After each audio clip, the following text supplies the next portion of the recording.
بسم اللہ الرحمن الرحیم۔ السلام علیکم معزز سامعین، حضرت داؤد علیہ السلام 965 قبل مسیح فلسطین میں پیدا ہوئے۔ آپ حضرت ابراہیم علیہ السلام کی نسل میں سے تھے۔ حضرت آدم علیہ السلام کے بعد حضرت داؤد علیہ السلام وہ نبی ہیں جنہیں قرآن کریم میں خلیفہ کے لقب سے نوازا گیا ہے۔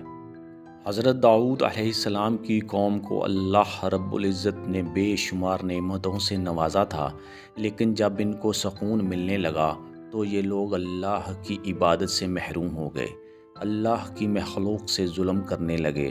تو یوں اللہ رب العزت نے ان کو فرمایا کہ ہفتے کے دن شکار نہ کرو، اتوار سے لے کر جمعہ تک جتنا چاہے شکار کرو، لیکن ایک دن اللہ کی عبادت اور مخلوق خدا کے لیے امن میں رہو۔ تو پھر اللہ رب العزت نے ان کا امتحان لینا شروع کر دیا۔ وہ اتوار سے جمعہ تک مچھلیاں پکڑنے لگے تو زیادہ مچھلیاں ان کے ہاتھ نہ آتیں، لیکن ہفتے کے دن جب ان کی نظر سمندر پر پڑتی تو ان کو بڑی بڑی مچھلیاں سمندر میں تیرتی نظر آتیں۔ پھر وہی شیطان جس نے رب سے کہا تھا میں تیرے بندوں کو سیدھے راستے سے بھٹکاؤں گا، اللہ نے فرمایا میرے رحمان کے جو بندے ہوں گے وہ تو نہیں بھٹکیں گے۔ ان میں سے ایک شخص نے ایسا کام کیا کہ اس کو شیطان نے ورغلا دیا کہ تم میری بات مانو، ہفتے کے دن مچھلی پکڑو۔ پھر اس شخص نے کانٹا لگا کر ڈوری کو سمندر میں پھینک دیا، مچھلی پھنس گئی۔ تو شیطان نے کہا کہ اس مچھلی کو تم اتوار کے دن نکالنا، اس طرح ہفتے کی حرمت بھی باقی رہے گی اور تمہارا شکار بھی ہو جائے گا۔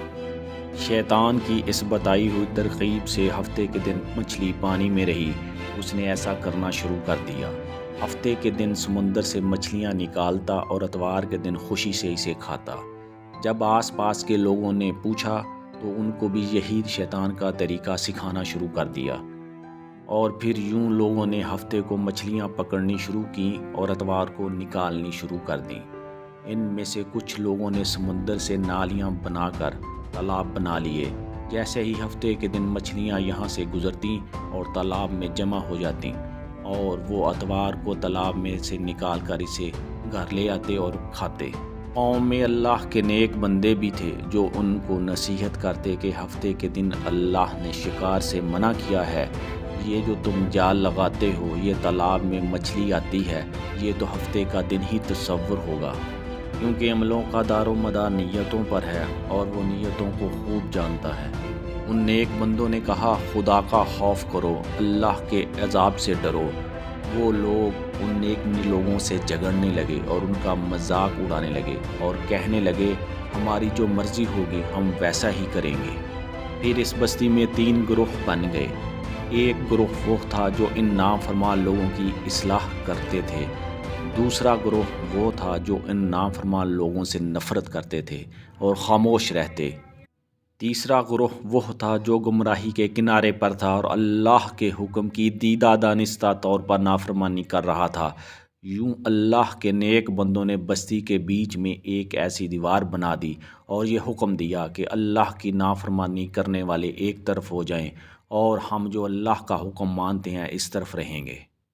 یہ نیک بندے پھر بھی ان کو نیکی کی ترغیب دیتے رہے اور کہتے رہے کہ قوم لوط، قوم سمود کا جو حشر ہوا اس کو یاد کرو، اللہ کی نافرمانی نہ کرو ورنہ تم بھی عذاب میں آ جاؤ گے۔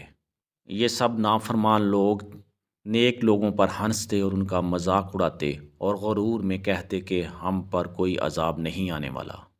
پھر یہ گروہ 2 حصوں میں تقسیم ہو گیا، ایک طرف اللہ کے نیک اور فرمانبردار بندے تو دوسری طرف متکبر اور نافرمان لوگ۔ دیوار کے دونوں طرف تھے۔ نافرمان بندے ساری رات ہنستے رہے، عیاشی کرتے رہے، جبکہ دیوار کی دوسری طرف اللہ کے نیک بندے رو رو کر اللہ سے معافی مانگتے رہے۔ جیسے ہی صبح ہوئی انہوں نے دیکھا کہ دیوار کے دوسری طرف انسانوں کی آوازیں نہیں آ رہیں۔ جب انہوں نے دیوار سے دوسری طرف دیکھا تو استغفر اللہ، کیا دیکھتے ہیں کہ سارے کے سارے لوگ بندر کی شکل میں تبدیل ہو چکے ہیں اور سارے بندروں جیسی حرکتیں کر رہے تھے۔ نیک لوگوں میں سے جن جن کے کوئی رشتہ دار تھے انہوں نے کپڑوں سے ان کو پہچانا اور چیخ چیخ کر رونے لگے اور اللہ سے معافی مانگنے لگے، لیکن جب اللہ رب العزت کا عذاب آتا ہے تو کوئی اس کو روک نہیں سکتا، بس حکم ہوتا ہے کن فیکون، ہو جا تو وہ چیز ہو جاتی ہے۔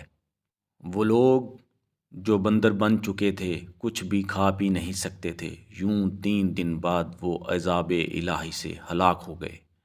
بے شک اللہ کا حکم ہے وَأَطِیعُوا اللَّهَ وَأَطِیعُوا الرَّسُولَ، اللہ اور اس کے رسول کی اطاعت کرو۔ اے اللہ ہمیں اپنے حفظ و ایمان میں رکھ اور ہم سے ایسے کام کروا جیسے تو اور تیرے نبی کو وہ پسند آئیں۔ آمین ثم آمین۔ معزز سامعین، آپ کی سماعتوں کا بہت شکریہ۔ خدا حافظ۔